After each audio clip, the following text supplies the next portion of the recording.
Isang mapagpalayang hapon po mga kababayan at paglaya nga ang tema ng ating kwento ngayong hapon sa Kababayan LA dahil yan po ang layunin ng Gawad Kalinga, ang maging malaya mula sa kahirapan ang bansang Pilipinas sa taong 2024.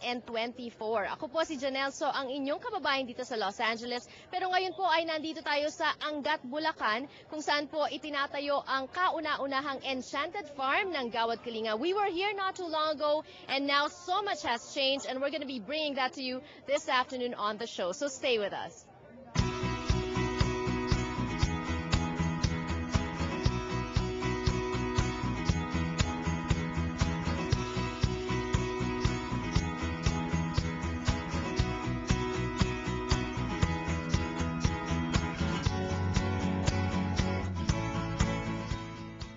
June, sa araw na ito, kailangan din naming magpasalamat sa iyo because you donated 2 hectares of the land, kaya nabuo itong Enchanted Farm. June, what was your thought process leading to that decision to donate 2 hectares? You know, marami sa ating mga kababayan siguro mag-iisip yun kasi, di ba, sayang yung 2 hectares. Kasi member ako ng Couples for Christ. Feeling ko I have to share something what I have. So sabi ko, Lord, ibigay ko sa mga tao yung 10%. Yung 10%, 1.4. Dadagdagan ko pa, Lord. 2 hectares ang ibibigay. So, I gave it away. And then, may mga pamilya ngayon, 40 families na nakatira na rito. Ang saya-saya nila.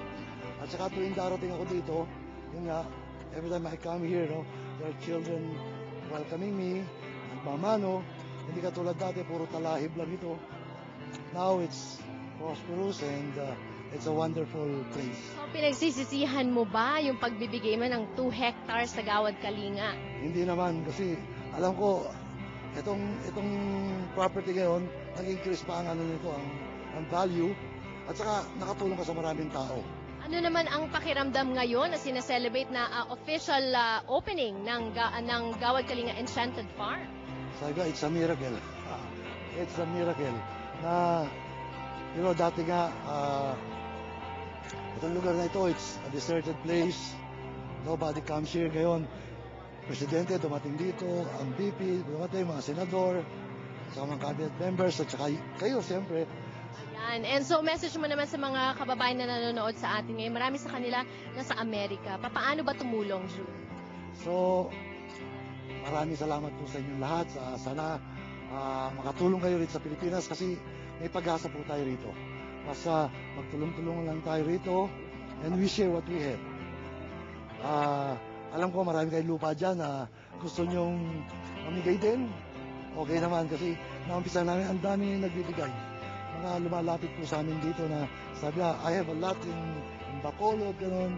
Gusto lang maging ganito rin. So sana po makatulong tayo sa mga kababayan natin mga Pilipino na walang mga pabahay.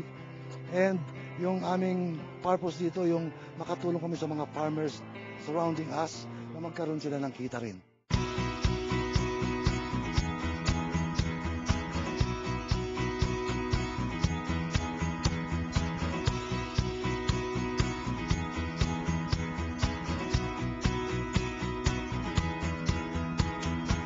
Wala pong mayaman, walang mahirap, walang taga-probinsya, walang taga-syudad, may bahay o wala, sama-sama po tayo, nagtitipon-tipon. Isa po ang layunin na makaahon sa kahirapan ang Pilipinas. Mas marami pa pong inspirasyon ang hatid namin sa inyo mula sa Enchanted Farm dito sa Gawad Kalinga. And that's when we return. Alalahanin po, walang iwanan.